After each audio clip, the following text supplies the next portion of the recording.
جانتے تھے اگر قضا کر دوں گا تو قیامت تک جب بھی کربلا کا ذکر کیا جائے گا تو ہر کہنے والا یہی کہے گا کہ حسین نے نماز قضا کر دی تھی، حسین نے نماز قضا کر دی تھی۔ اس لیے امام نے قیامت تک کے لیے مثال قائم کر دی۔ آپ نے نماز کو قضا نہیں فرمایا، آپ نے کہا جاؤ جا کر یزیدیوں سے کہہ دو کہ مجھے دھمکیاں دینا بند کر دے۔ اگر وہ کہتے ہیں کہ نماز پڑھنے کے لیے یزید کی بیعت کرنی ہوگی تو جاؤ کہہ دو کہ میں یزید کی بیعت کرنے کے لیے نہ کل تیار تھا اور نہ آج تیار ہوں، اور ان سے کہہ دو کہ اگر وہ سجدے میں سر کاٹنے پر آمادہ ہیں تو حسین بھی سجدے میں اپنا سر کٹانے پر آمادہ ہے۔ کونسلر بن جائے، پردھان بن جائے، 2 بار پردھانی کا الیکشن لڑا جیتا، اس کے بعد وہ ایم ایل اے کی ٹکٹ پا گیا، ایم ایل اے بن گیا، 3 بار ایم ایل اے کا ٹکٹ لے کر جیتا، اور اس کے بعد اس کو ایم پی کا ٹکٹ مل گیا، ایم پی بن گیا، 4 بار ایم پی کا الیکشن جیتا، بعد میں اس کو سینٹرل گورنمنٹ میں بلا لیا گیا۔ اب آپ مجھے دل پر ہاتھ رکھ کر بتائیں، جس نے شروعات کی تھی سوشل ورکر سے، اب وہ سینٹرل گورنمنٹ میں منسٹر بن گیا، کیا وہ یہ تمنا کرے گا کہ میں گاؤں کا پردھان بن جاؤں تو کتنا اچھا ہے، میں پھر سے ایم ایل اے بن جاؤں تو کتنا اچھا ہے، میں پھر سے ایم پی بن جاؤں تو کتنا اچھا ہے؟ کیا وہ تمنا کرے گا کہ سوشل ورکر بن کر گلی محلوں میں کام کرتا وہی اچھا تھا؟ دنیا کا ہر انسان ترقی چاہتا ہے، دنیا کا ہر انسان آگے بڑھنا چاہتا ہے، دنیا کا ہر انسان چاہے اس کا مذہب کوئی بھی ہو، کسی بھی ملک کا رہنے والا ہو، کسی بھی اسٹیٹس کا ہو، زندگی میں پیچھے ہٹنا نہیں چاہتا، آگے بڑھنا چاہتا ہے۔ یزید کے لیے تخت و تاج و خلافت بہت بڑی چیز تھی، لیکن امام علی مقام کے لیے یہ دنیا کی حکومت و تخت و تاج کوئی معنی نہیں رکھتا تھا۔ اس کی وجہ کہ یزید جبرن تخت و تاج پر مالک بن کر بیٹھا تھا، اور امام حسین کے نزدیک یہ دنیا کا تخت و تاج و خلافت کوئی معنی نہیں رکھتا تھا، کیونکہ امام حسین تو وہ تھے کہ جن کے نانا نے امام حسین کو دنیا میں جیتے جی جنتی جوانوں کی سرداری عطا کر دی تھی، تو جس کو رسول اللہ نے جنتی جوانوں کی سرداری عطا کر دی ہو، ارے جو جنت کا سردار ہو اس کے لیے دنیا کا تخت و تاج کوئی معنی رکھتا ہے؟ میرے پیارے آقا کے پیروانوں، یزید تخت و تاج و حکومت کے لیے آیا تھا، امام صرف نانا کے دین کی حفاظت کے لیے آئے تھے۔ امام حسین کا جھگڑا کس بات کا تھا؟ توجہ ہے نا آپ کی؟ یزید صحابی رسول کا بیٹا، حضرت امیر معاویہ رضی اللہ تعالیٰ کا بیٹا ہو کر بھی شراب پیتا تھا، بلکہ تاریخ طبری البدایہ والنہایہ اٹھا کر دیکھیں، یہ تاریخ کی کتابیں، یہ بریلویوں کی لکھی کتابیں نہیں ہیں، یہ کتابیں اٹھا کر دیکھیں تو وہ لکھتے ہیں کہ یزید وہ پہلا مسلمان تھا جس نے چہرے سے داڑھی کو منڈایا تھا، یعنی یزید سے پہلے داڑھی منڈانے کی کوئی مسلمان جرات نہیں کرتا تھا۔ یہودی منڈاتے تھے، عیسائی منڈاتے تھے، مشرکین منڈاتے تھے، لیکن یزید پہلا مسلمان تھا جس نے چہرے سے داڑھی کو منڈایا۔ یزید شرابی تھا، یزید جواری تھا،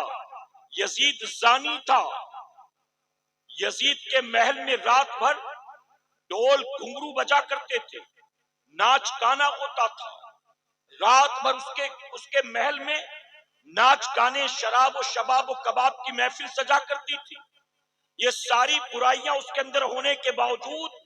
وہ چاہتا تھا کہ امام حسین اس کی بیعت کر لے، امام حسین اس کے ہاتھ میں ہاتھ دے دیں۔ میرے پیارے آقا کے پیروانوں، امام علی مقام نے کہا صحابی رسول کا بیٹا ہو کر امیر المومنین بننے کی تمنا رکھتا ہے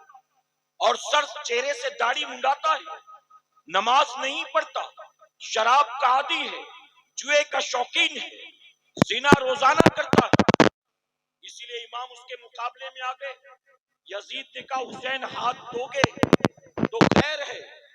ہم تمہیں فلاں جگہ کی حکومت دے دیں گے، ہم تمہیں آزاد کر دیں گے، ہم کبھی تمہارے ساتھ چھیڑ چھاڑ نہیں کریں گے۔ لیکن امام حسین نے کہا میں ہاتھ دینے والا نہیں۔ آپ اس کے مقابلے میں آ گئے۔ اب میں آپ سے سوال پوچھتا ہوں، میں نہیں جانتا کہ آپ کے اس ویسٹ بنگال میں کربلا والوں کے نام پر کون کون سے رسم و رواج ہوتے، میں نہیں جانتا، نہ ہی مجھ سے کسی نے کہا کہ اس کے بارے میں آپ بولیے گا، لیکن میں ایک بات ضرور آپ سے پوچھنا چاہتا ہوں، آپ امام حسین کے نام پر، شہدائے کربلا کے نام پر جو کچھ بھی کرتے ہیں، دل پر ہاتھ رکھ کر آپ مجھے بتائیں، یزید کے اندر جتنی برائیاں تھیں، جن برائیوں کی وجہ سے امام حسین اس کے مقابلے میں آ گئے، جن برائیوں کی وجہ سے یہ امام حسین نے یزید کی بیعت نہیں کی اور یزید کے ہاتھ پر ہاتھ نہیں دیا، جن برائیوں کی وجہ سے امام حسین نے شہادت کو تو پسند کیا لیکن بیعت کو پسند نہیں کیا، اب اگر آپ کے اندر یزید کی تمام برائیوں میں سے کوئی ایک بھی برائی ہے تو یاد رکھنا کہ 10 محرم کو آپ چھاتیاں نہیں اپنا سر پٹک پٹک کر یا حسین کے نعرے لگاؤ، اپنے آپ کو لہو لہان کر لو، لیکن اس کے باوجود اگر آپ کے اندر کوئی ایسی خصلت ہے جو امام حسین کے دشمن یزید پلید میں تھی تو سر پٹک پٹک کر مر جاؤ گے، آپ کبھی بھی امام حسین کے عاشق نہیں ہو سکتے۔ یزید داڑھی منڈاتا تھا، اگر تازیہ کندھے پر لے کر پورے گاؤں میں گھومنے والے داڑھی منڈے زندگی بھر گھومتے رہیں تو کیا حسینی بن جائیں گے؟ محبت کا دعویٰ امام حسین سے اور صبح اٹھ کر روزانہ داڑھی منڈاؤ گے امام حسین کے دشمن کی طرح، کس بات کے حسینی ہو؟ صرف تعزیے کے، ڈھول کے، میلے کے، نعرے کے، ڈیگوں کے، ڈھول تماچوں کے، کس بات کے حسینی ہو؟ روزانہ صبح اٹھ کر داڑھی منڈاؤ، رسول اللہ کی سنت کو نکال کر نالیوں میں پھینکو اور پھر کہو کہ یا حسین یا حسین، یہ حسین سے محبت ہے؟ یزید شراب پیتا تھا، آج ہمارے یہاں حالات یہ ہیں کہ آج کے دور کا نوجوان صرف شراب نہیں پیتا، اب تو ہم اتنی ترقی کر چکے ہیں کہ یزید تو بہت پیچھے رہ گیا، اب تو گانجا بھی ہے، چرس بھی ہے، چلم بھی ہے، براؤن شوگر بھی ہے، ہیروئن بھی ہے، ایم ڈی بھی ہے، کورکس بھی ہے، وائٹنر بھی ہے، سولوشن بھی ہے، بٹن بھی ہے، کتا گولی بھی ہے اور پتہ نہیں کیا کیا۔ اگر یزید ہوتا نا تو امام حسین سے مسکرا کر کہتا کہ حسین میں شراب پیتا تھا، آپ سے برداشت نہ ہوا، یہ آپ کا نعرہ لگانے والے تو پتہ نہیں اور کیا کیا کھاتے پیتے۔ بتائیے شراب پینے والا کسی اینگل سے حسینی ہو سکتا ہے؟ چرس پینے والا، گانجا چلم پینے والا حسینی ہو سکتا ہے؟ آپ مجھے بتائیں، یا علماء موجود، پیاز اور لہسن کھانا جائز ہے کہ ناجائز ہے؟ جی، پیاز کھانا، لہسن کھانا جائز ہے کہ ناجائز؟ لیکن اگر آپ کچا کھاتے ہیں تو منہ سے بدبو آتی ہے، کریکٹ ہے؟ جائز چیز جس کو کھانے سے منہ میں بدبو آئے اس کو کھا کر مسجد میں آنا مکروہ، جائز اور حلال چیز منہ میں کھا کر آیا بدبو آتی ہے تو حلال اور جائز چیز بھی مسجد میں کھا کر آنے سے منع کیا گیا، کیوں؟ کیونکہ بدبو آتی ہے، تو حلال اور جائز چیز میں اگر بدبو آئے تو مسجد میں کھا کے آنا مکروہ ہے۔ اب جسے واضح طور پر حرام قرار دے دیا گیا، اگر تم مسلمان ہو کر وہ کھاؤ گے پیو گے اور ہفتے میں ایک بار آ کر جمعہ کی 2 رکعت پڑھ لو گے، تم کیا سمجھتے ہو اس 2 رکعت کے عوض اللہ تمہیں سیدھے جنت عطا کر دے گا؟ سن لو میری قوم کے جوانوں، سن لو اے چرس چلم گانجے پینے والوں، سن لو اے روزانہ شراب کے پیالے چٹکانے والوں اور شراب کو شوقیہ اپنے لبوں سے لگانے والوں، میرے نبی نے فرمایا جس کے حلق کے نیچے حرام کا ایک لقمہ یا ایک قطرہ اتر جائے تو 40 دن تک اللہ اس کی عبادت کو قبول نہیں فرماتا، 40 دن تک نہ سجدہ قبول، نہ تلاوت قبول، نہ دعا قبول، نہ عبادت قبول۔ اگر حرام کا ایک لقمہ، اب بتائیے جو ہر دوسرے تیسرے دن چرس چلم گانجے پیتا ہو، افیم پیتا ہو، وائٹنر لیتا ہو، براؤن شوگر لیتا ہو، ایم ڈی لیتا ہو، ہیروئن لیتا ہو، جو کچھ بھی نشے کے لیے لیتا ہو جسے شریعت نے حرام قرار دے دیا ہے، اگر وہ ہر ہفتے میں 2-3 بار کھاتا پیتا ہے اور ہفتے میں ایک بار جمعہ کی آ کر 2 رکعت پڑھتا ہے، رسول اللہ نے فرمایا مہینے بھر کی نمازیں قبول ہونا تو دور کی بات ہے، اگر تو نے ایک حلق کے نیچے حرام کا ایک لقمہ اتار لیا تو مہینے بھر کی عبادت تو درکنار، 40 دن تک تیری عبادت کو اللہ قبول کرنے والا نہیں۔ اور صرف یہی نہیں، میں صرف شراب، چرس، چلم، گانجے کی بات نہیں کرتا، جس کا دھندا سود کا ہے، جس کی کمائی جوئے کی ہے، جس کا کاروبار فراڈ کا ہے، جس نے اپنے ہی پٹی دار، رشتہ دار، پڑوسی، اپنے ہی بھائیوں کا مال غبن کر رکھا، باپ کے انتقال کے بعد بہنوں کا حق کھا کے بیٹھ گیا، چھوٹے بھائیوں کو کہا 2-2 لاکھ روپے لو اور اپنا اپنا راستہ دیکھو، اور کوئی مانگا تو ہاتھ پیر توڑ دوں گا، حالانکہ حصے میں سب کے 20-20 لاکھ نکلتے تھے، اور ڈرا دھمکا کر چونکہ بڑا تھا تو 2-2 دے کر بھگا دیا۔ اگر تو نے یہ بھی کھا لیا ہے تو یاد رکھنا، میرے آقا نے 1450 سال پہلے فرمایا ایک آدمی طویل سفر طے کر کے آئے گا، مکہ معظمہ پہنچے گا، حرم میں داخل ہوگا، غلاف کعبہ کو پکڑے گا اور رب کی بارگاہ میں رو رو کر دعائیں کرے گا، اے میرے صحابہ بتاؤ اللہ اس کی دعا قبول کرے گا کہ نہیں کرے گا؟ صحابہ نے عرض کیا یا رسول اللہ صلی اللہ علیہ وسلم یقیناً اس کی دعا اللہ ضرور قبول فرمائے گا۔ آقا فرماتے نہیں، اس کی دعا اللہ قبول کرنے والا نہیں ہے۔ صحابہ کانپ گئے، طویل سفر طے کر کے آیا ہے، سفر کی صعوبتیں برداشت کر کے آیا ہے، حرم میں داخل ہوا ہے، کعبہ کے سامنے پہنچا ہے، غلاف کو پکڑ لیا ہے اور گڑ گڑا کر دعائیں کرتا ہے، پھر آخر کیا وجہ ہے کہ اس کی دعا قبول نہیں ہوتی؟ آقا فرماتے ہیں اس کے جسم کے اوپر لباس حرام کمائی کا ہے اور اس کے پیٹ کے اندر لقمہ بھی حرام کمائی کا ہے۔ یہ کسی کا پیڑ دبا کر بیٹھ گئے، دکان کھا کر بیٹھ گئے، گھر پہ قبضہ کر لیا، کسی کو ڈرا دھمکا کر اس کی چیزیں چھین لی، پارٹنر کے ساتھ دھوکہ کر دیا، فراڈ کے دھندے کر لیے، جوا کھیلا اس میں بنا لیا، یا سود کا کاروبار کر لیا۔ میں brown sugar, heroin, M D, کورکس کی ہی بات نہیں کرتا،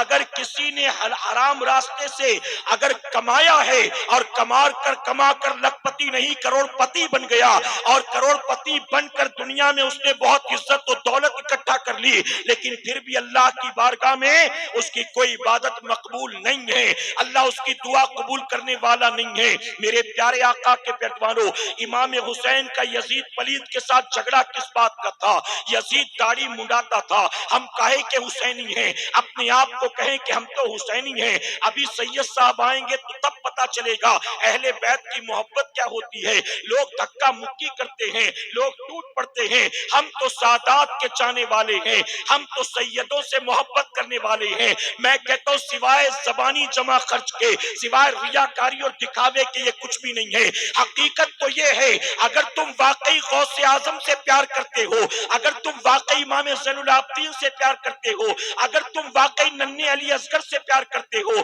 اگر تم واقعی نوجوان علی اکبر سے پیار کرتے ہو، اگر تم واقعی حضرت عباس علمبردار سے پیار کرتے ہو، اگر تم شہید کربلا امام علی مقام سے پیار کرتے ہو، اگر تم ان کے بابا مولا کائنات سے پیار کرتے ہو، تو محبت صرف زبانی جمع خرچ نہ ہو، اگر ان سے محبت کرتے ہو تو محبت کی اصل دلیل یہ ہے اپنے آپ کو ان کا عاشق ایسے بناؤ، ایسے بناؤ، ایسے بناؤ کہ پھر چہرہ بھی انہی کی طرح ہو، سیرت بھی انہی کی طرح ہو، اخلاق بھی انہی کی طرح ہو، لباس بھی انہی کی طرح ہو، کردار بھی انہی کی طرح ہو، پھر زبان پر فلمی نغمے نہیں ہوں گے، زبان کھلے گی تو غوث اعظم کی منقبت ہوگی۔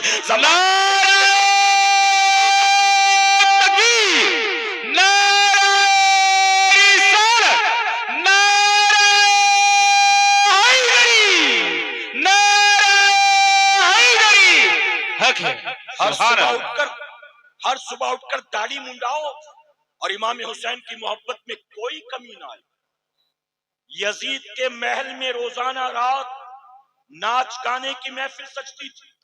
اس کے یہاں باقاعدہ طبلہ بجانے والے، ہارمونیم بجانے والے سیلری پر تھے، ناچنے والی رقاصائیں سیلری پر تھی، ہر رات محفل سجتی تھی اور پوری رات وہ اسی محفل میں گزارتا تھا۔ اے میری قوم کے جوانوں، آج بتاؤ ہمارے پاس ڈھول طبلہ بجانے والے تنخواہ پر نہیں ہیں، ہمارے پاس گھر میں آ کر ناچنے کے لیے عورتیں نہیں ہیں، لیکن ہمارے پاس یہ موبائل فون ہے نا۔ یزید جو پیسے خرچ کر کے محل کے بند کمرے میں کر رہا تھا، آج ہم وہی وائی فائی اور ڈیٹا کے ذریعے اپنے موبائل سے کر رہے ہیں۔ ارے یزید کے یہاں ایک رات ناچنے کے لیے ایک آتی تھی، دوسری رات دوسری آتی تھی، ڈھول تبلے ہارمونیم والے تو روزانہ وہی ہوتے تھے۔ ہم تو اس سے کتنا آگے نکل گئے ہیں، ہم تو انگلی کے اشارے پر ہر ہیروئن کو نچا رہے ہوتے ہیں، ہم تو نہ جانے کتنوں سے ڈھول تبلا بجوا رہے ہوتے ہیں۔ اے میری قوم کے جوانوں، یزید کے محل میں رات بھر ڈھول گھنگرو کی آواز آتی تھی، اور آج ہمارے کانوں میں بھی رات بھر ڈھول گھنگرو کی اور ناچ گانے کی آواز آتی ہے۔ ارے جن آوازوں سے اللہ اور اس کے رسول نے نفرت کی، جن آوازوں کے مقابلے میں امام حسین کھڑے ہو گئے، آپ ذرا سوچو کہ وہی آوازیں ہم بھی سنیں اور پھر محرم کے دن کہیں یا حسین ہم نہ تھے، یا حسین ہم نہ تھے، اور پھر حسین پاک کی محبت کے نعرے لگاؤ۔ یہ کیسی محبت ہے امام حسین سے؟ اے سرکار مدینہ کے پیروانوں، اگر امام حسین سے محبت ہے، یہ تعزیہ محبت کی علامت نہیں ہے، یہ تعزیہ داری محبت کی علامت نہیں ہے، علم کا بٹھا لینا محبت حسین کی علامت نہیں ہے، نعرہ لگا لینا محبت حسین کی علامت نہیں ہے، صرف اور صرف نظر و نیاز کا اہتمام کر لینا امام حسین کی محبت کی علامت نہیں ہے۔ اگر واقعی اہل بیت سے پیار ہے، کربلا والوں سے پیار ہے، آج اس شہدائے کربلا کانفرنس سے اٹھنے سے پہلے طے کر لینا، آج کے بعد میری زندگی یزید کے نقش قدم پر نہیں چلے گی، اب جیوں گا تو حسین کی طرح اور مروں گا تو غلام حسین کی طرح۔ سبحان اللہ، سبحان اللہ۔ میرے پیارے آقا کے پیروانوں، 10 محرم کی تاریخ تھی، صبح سے یزیدیوں نے جنگ کا آغاز کیا، توجہ ہے نا آپ کی؟ 10 محرم کی تاریخ تھی، اہل بیت اطہار ان کے رفقا 3 دن سے بھوکے پیاسے تھے۔ یزید کی طرف سے بہت پیشکش کی گئی، سمجھایا گیا، بہلایا پھسلایا گیا، ڈرایا دھمکایا گیا، لیکن امام حسین نے کہا کسی بھی حالت میں ایک فاسق و فاجر کے ہاتھ پر میں ہاتھ نہیں دیتا، کسی بھی صورت میں میں یزید کی بیعت نہیں کرتا۔ آخرکار 10 محرم کو صبح سے جنگ کا آغاز ہوا، ایک ایک کر کے امام علی مقام کے رفقا شہید ہوتے رہے۔ 10 محرم کی تاریخ کی جمعہ کا دن تھا، جو کربلا میں نہیں تھے وہ جمعہ کی نماز کی تیاری کر رہے تھے۔ امام حسین نے اپنے ایک ساتھی کو بلایا اور کہا جاؤ یزیدیوں سے کہو تھوڑی دیر کے لیے جنگ روک دو، ہمیں ظہر کی نماز ادا کر لینے دو، بس نماز پڑھ لیں، اس کے بعد کنٹینیو کرنا۔ مسافر تھے، اگر ظہر کی نماز کی مہلت مل بھی جاتی تو 2 رکعت فرض پڑھنا تھا۔ آپ کا قاصد گیا، جب جا کر اس نے یزیدیوں سے بات کی تو جانتے انہوں نے کیا کہا؟ انہوں نے کہا حسین کو جان بچانے کا بڑا اچھا بہانہ سوچا، حسین یہ سوچتے ہیں کہ نماز کے نام پر ہم جنگ کو روک دیں گے، جاؤ جا کر حسین سے کہو نماز پڑھنے کا اتنا ہی شوق ہے تو پڑھو، ہم روکنے والے نہیں، لیکن شرط یہ ہے کہ پہلے یزید کی بیعت کرو، یزید کی بیعت کر لو گے ہم نماز پڑھنے دیں گے، یزید کی بیعت نہیں کی ہم مروت نہیں کریں گے، سجدے میں سر کاٹ دیں گے۔ یہ کون کہہ رہا تھا؟ یہ وہ کہہ رہے تھے جو خود بھی مسلمان سمجھے جاتے تھے، یہ خود بھی مسلمان بنے ہوئے تھے۔ امام حسین کا قاصد آیا کہ امام حسین کے قاصد نے آ کر کہا کہ وہ ماننے کو تیار نہیں، بلکہ وہ دھمکی دے رہے ہیں،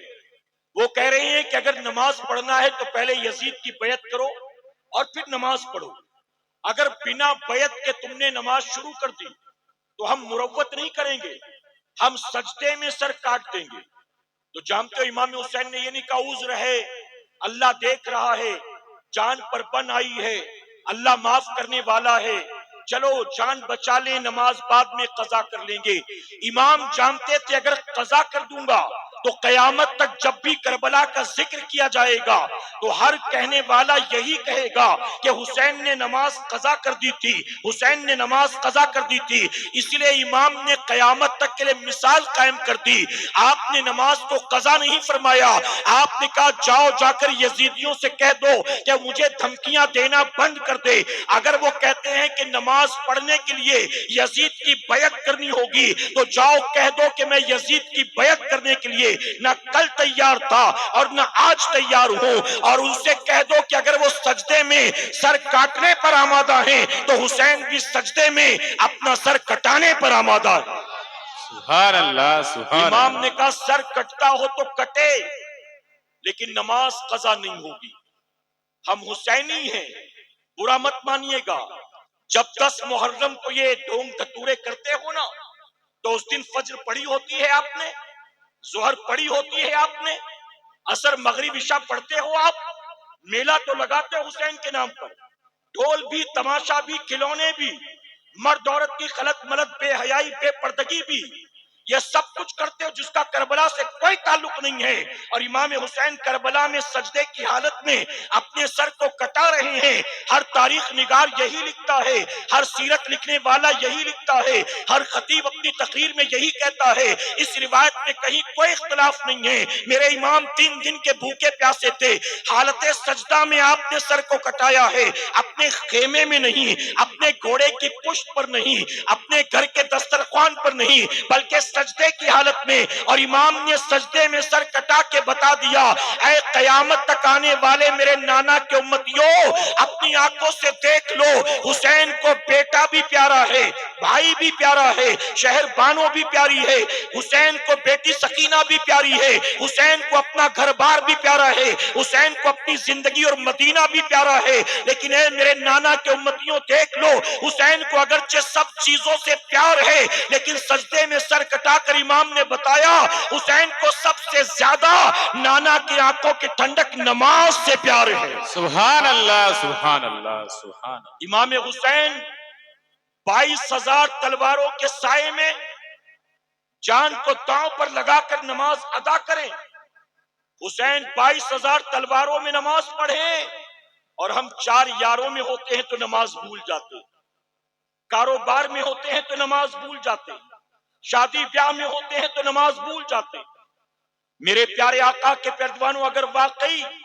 امام حسین سے 100% نہیں 10% بھی پیار کرتے ہو،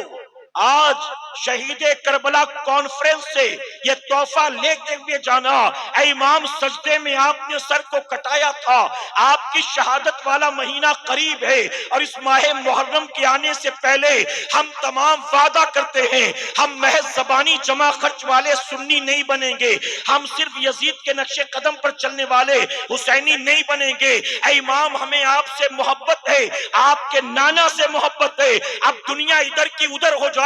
ہم جان بوجھ کر ایک وقت کی نماز کو قضا نہیں کریں گے، آپ یہ طے کر کے جائیں گے اور آج یہاں سے تحفہ لے کر جائیں گے کہ انشاءاللہ۔ انشاءاللہ۔ ہماری مائیں بہنیں بھی سن لیں۔ اچھا بارش تیز ہوگی تو تھوڑا اندر اور گنجائش ہو تو آ جائیں آپ، یہ جو کیمرے لگے ہیں نا اس کے آگے آ کر بیٹھ جائیں آپ، میں آپ کو بھلے نظر نہ ہو کوئی بات نہیں، جب سید صاحب آئیں گے تو کرسی آگے کر دی جائے گی تاکہ آگے والے بھی دیکھ سکیں، تو تھوڑی سی محنت برداشت کر لیں آپ، یقیناً اللہ آپ سب کو اس کا اجر عطا فرمائے گا، اور یہ آپ کا مشقت برداشت کرنا بھی یقیناً امام حسین کے نام پر ہے، ٹھیک ہے میرے پیارے آقا کے پیروانوں۔ اب مجھے آواز بھی آنے لگی بارش کی اور بوندیں بھی دکھائی دے رہی ہیں، تو شاید تیز ہو گئی ہے، اندر کی طرف آ کر بیٹھ جائیں، ایک بار درود شریف پڑھ لیں آپ، اللہم صلی علی اللہم محمد صلی علی سیدنا وآلہ مولانا الف محمد مرتبہ۔ وسلم والسلام علیکہ یا رسول اللہ صلی اللہ تعالی۔ میرے پیارے آقا علیہ الصلوۃ والتسلیم کے پیروانوں، اب اپنی ماؤں بہنوں اور بچیوں کے لیے ایک بات عرض کرتا ہوں۔ کربلا کی بات چل رہی تھی نا، تو وہ بھی ایک مثال، ان کے لیے بھی ایک مثال اور ان کے لیے بھی ایک تحفہ، وہ بھی اپنے ساتھ لیتے جائیں۔ ایک بار اور درود شریف پڑھ لیں آپ، صلی اللہ علی نبی الامی وآلہ وصلی اللہ علیہ وسلم، صلاۃ و سلام علیک یا رسول اللہ صلی اللہ علیہ وسلم۔ آپ نے 2 بار درود شریف پڑھا،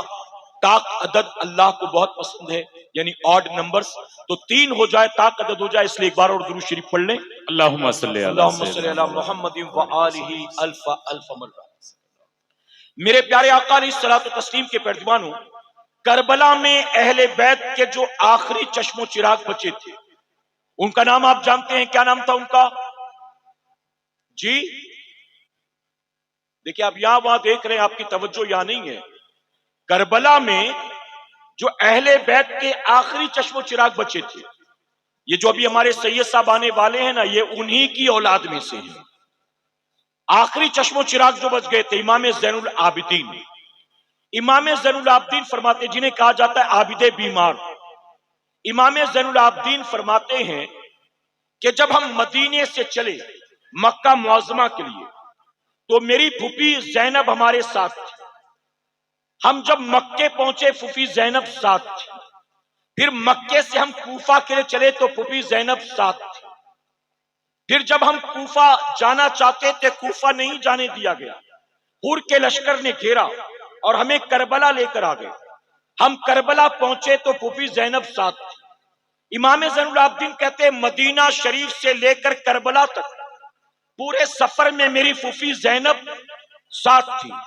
اور اس پورے سفر میں میں نے دیکھا کہ میری پھوپھی زینب نے کسی رات تہجد کی نماز کو قضا نہیں فرمایا ہے۔ پورے سفر میں ہر رات تہجد کی نماز ادا کر رہی ہیں۔ آپ بھی سنیں، گھر کی عورتوں تک پیغام پہنچائیں، اور جو مائیں بہنیں بچیاں بیٹھی ہیں وہ بھی سن لیں۔ امام زین العابدین کہتے پورے سفر میں میری پھوپھی زینب نے کبھی تہجد کو قضا نہیں کیا۔ ہم کربلا آ گئے، کربلا میں مکان نہیں تھا، خیمہ تھا، زمین ریت کی تھی، بستر نہیں تھا، کھانے پینے کا تھوڑا سا سامان تھا، کوئی بہت کھانے پینے کا سامان اور انتظام بھی نہیں تھا۔ امام زین العابدین کہتے کربلا میں 2 تاریخ، 3 تاریخ، 4 تاریخ، 5 تاریخ ہم گھر پر نہیں ہیں، کربلا میں ہیں، تپتے صحرا میں خیمہ لگا ہوا ہے، لیکن میری پھوپھی نے کسی رات تہجد کی نماز کو قضا نہیں کیا۔ 7 تاریخ کو یزیدیوں نے پانی بند کر دیا، 8 تاریخ ہوئی تو پانی ختم، کھانے کی چیزیں ختم، 9 تاریخ آئی تو کربلا کے میدان میں اہل بیت کے چھوٹے چھوٹے بچے بھوکے پیاسے تھے۔ امام زین العابدین کہتے پانی تو بند ہو گیا لیکن پھوپھی کی تہجد بند نہیں ہوئی، میری پھوپھی کی تہجد بند نہیں ہوئی۔ پھر کہتے 10 تاریخ کو صبح سے جنگ کا آغاز ہوا، یہاں تک کہ دوپہر ہوتے ہوتے تمام ہمارے جو رفقا تھے، اہل بیت تھے، یزیدیوں نے سب کو شہید کر دیا۔ یہ جو شہید کیے گئے ان میں کوئی میری پھوپھی کا بھائی تھا، کوئی بھتیجا تھا، کوئی بھانجا تھا۔ یہ جو 72 لوگ شہید کیے گئے ان میں حضرت زینب کے 2 بیٹے بھی تھے، اون و محمد جن کا نام تھا، ایک کی عمر 7 سال، ایک کی 11 سال آتی ہے۔ یہ 2 بیٹے حضرت زینب کے تھے۔ امام زین العابدین کہتے ہیں کہ رات کا وقت تھا، 10 محرم کو ہمارا پورا خیمہ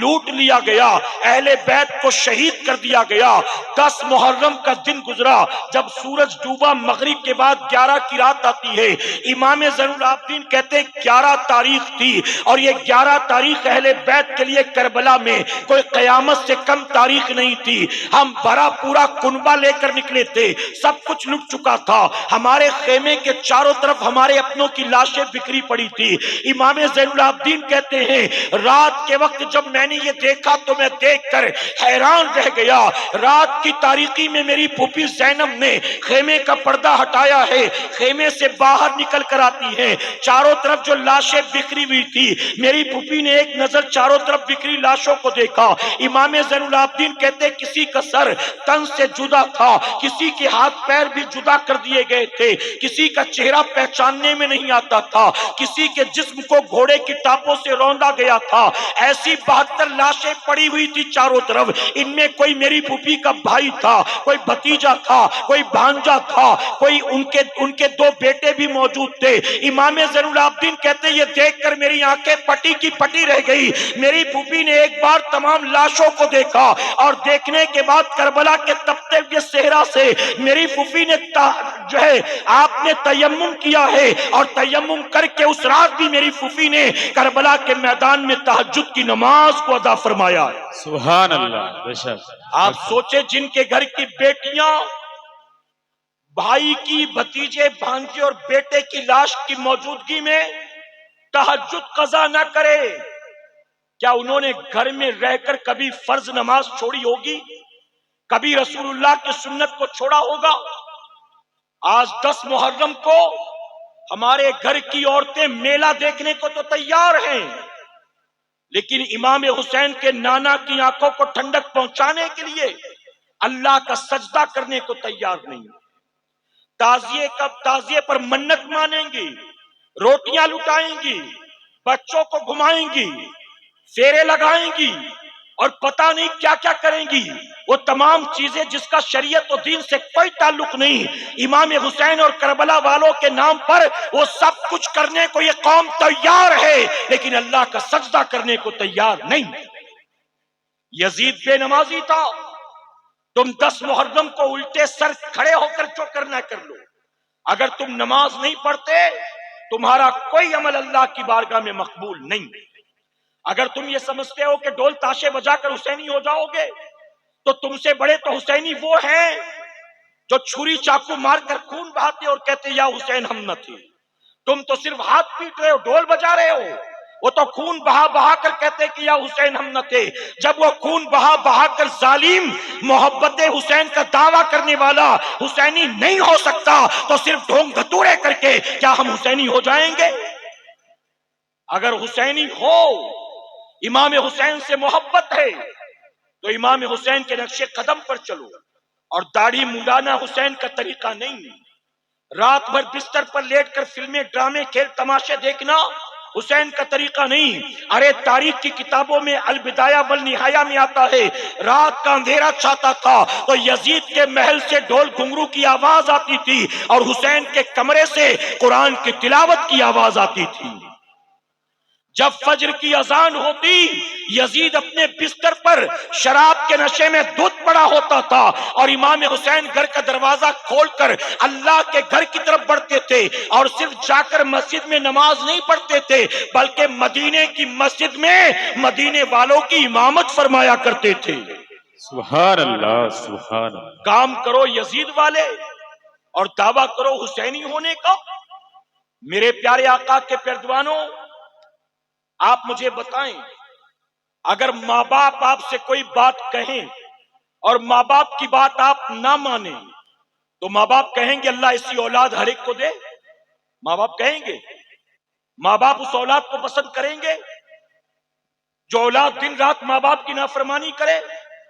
اگر آپ کے ابا نے کہا اگلی بار میں اس لڑکے کے ساتھ تجھے نہیں دیکھوں، لڑکا اچھا نہیں ہے، اور آپ کہیں میرا باپ پاگل ہو گیا ہے، میرے باپ کو دنیا داری سمجھ میں نہیں آتی ہے، میرے باپ کو صحیح غلط کی پہچان نہیں ہے، تو کیا آپ اچھی اولاد کہلائیں گے؟ اگر آپ کی والدہ آپ سے کچھ کہے اور آپ کہیں میں تیری بات نہیں مانتا، آپ بتائیے کیا فرما بردار اولاد کہلائیں گے؟ امام حسین نے نماز کی حفاظت کے لیے، امام حسین نے قرآن کی حفاظت کے لیے، امام حسین نے دین کی حفاظت کے لیے سب کچھ لٹا دیا، اور ہم حسینی امام حسین کی قربانی کی وجہ سے دین صحیح سلامت ہم تک پہنچا، اور جب دین ہم تک پہنچا تو ہم صرف زبانی جمع خرچ والے حسینی بنے رہے، امام حسین کے نقش قدم پر چلنے کی کوشش نہیں کی۔ میرے پیارے آقا علیہ الصلوۃ والتسلیم کے پیروانوں، امام حسین سے پیار ہے، اللہ کے سجدوں سے پیار کرو، کہ انشاءاللہ۔ میں آپ سے ایک سوال پوچھتا ہوں، اجازت ہے آپ کی؟ میں جانتا ہوں آپ بے چینی کے ساتھ سید صاحب کا انتظار کر رہے ہیں، حالانکہ سید صاحب کو اب تک آ جانا تھا کیونکہ انہیں نکلنا بھی تھوڑا جلدی ہے، لیکن انتظامیہ والے لے کر نہیں آئے، کوئی مسئلہ نہیں، کچھ ریزن ہوگا، بہرحال آتے ہوں گے۔ تو اگر آپ کی اجازت ہو تو ایک بات آپ سے پوچھوں میں؟ جی اجازت ہے؟ آپ اس گاؤں کے ہوں گے، کسی اور گاؤں کے ہوں گے، آپ مجھے بتائیں، آپ جمعہ کی نماز پڑھنے کے لیے مسجد میں آئے اور اچانک آپ نے دیکھا کہ مصلی امامت پر جو آدمی آ کر کھڑا ہوا داڑھی مونڈا، آپ کے گاؤں کا شرابی ہے، آپ کے گاؤں کا جواری ہے وہ، آپ اس کے پیچھے نماز پڑھیں گے جمعہ کی؟ جی، داڑھی والے ہی نہیں، داڑھی مونڈے بھی اس کے پیچھے نماز نہیں پڑھیں گے، نیک نمازی نہیں، محلے کے شرابی بھی اس کے پیچھے نماز نہیں پڑھیں گے۔ وہ آدمی کہے گا کہ امام صاحب چھٹی پر گئے ہیں اور امام صاحب نے مجھ سے کہا کہ جمعہ سنبھال لینا، تو اس لیے میں جمعہ پڑھاؤں گا۔ آپ پڑھیں گے اس کے پیچھے نماز؟ میرے پیارے آقا کے پیروانوں، آپ کہہ رہے ہیں کہ میں اس کے پیچھے نماز نہیں پڑھوں گا، کیوں؟ کیونکہ داڑھی منڈا ہے۔ نماز نہیں پڑھوں گا کیوں؟ کیونکہ شراب پیتا ہے۔ نماز نہیں پڑھوں گا کیوں؟ کیونکہ وہ جواری ہے۔ آپ یہ کہتے ہیں کہ شرابی ہو، جواری ہو، داڑھی منڈا ہو، میں اس کے پیچھے نماز پڑھنے کو تیار نہیں۔ آپ مجھے بتائیں کہ اگر آپ اپنی مسجد میں ایک وقت کی نماز ایسے فاسق و فاجر کے پیچھے پڑھنے کو تیار نہیں ہے تو میرا امام ایسے فاسق و فاجر کو اپنا خلیفہ ماننے کو تیار کیسے ہو جاتا؟ اگر امام حسین نے سرنڈر کر دیا ہوتا، اگر امام حسین نے صرف اپنی جان کے لیے، اپنے بچوں کی حفاظت کے لیے، فتنہ نہ ہو، فساد نہ ہو، لفڑا جھگڑا نہ ہو، چلو بیعت کر لیتے ہیں، بیعت کر لیتے ہیں، اگر امام نے صرف یہ سب کچھ سوچ کر مصلحت کے تحت ایک فاسق و فاجر کے ہاتھ میں ہاتھ دے دیا ہوتا تو جانتے ہو آج ہر مسجد کا امام داڑھی منڈا ہوتا، شرابی ہوتا، زانی ہوتا، جواری ہوتا۔ اور اگر مقتدی کہتا کہ آپ امام ہو کر شراب پیتے ہو، شرم نہیں آتی، تو وہ کہتا تو امام حسین سے زیادہ سمجھدار ہے، امام حسین سے زیادہ پرہیزگار ہے۔ امام حسین نے ایک داڑھی منڈے شرابی فاسق و فاجر کو امام بھی مانا، خلیفہ بھی مانا، تو مجھے اپنا امام کیوں نہیں مانتا؟ تو امام نے اس پہلے داڑھی منڈے، اس شرابی، زانی اور سود خور کی مخالفت کر کے امام حسین نے قیامت تک کے لیے اس برائی کے دروازے کو بند کر دیا۔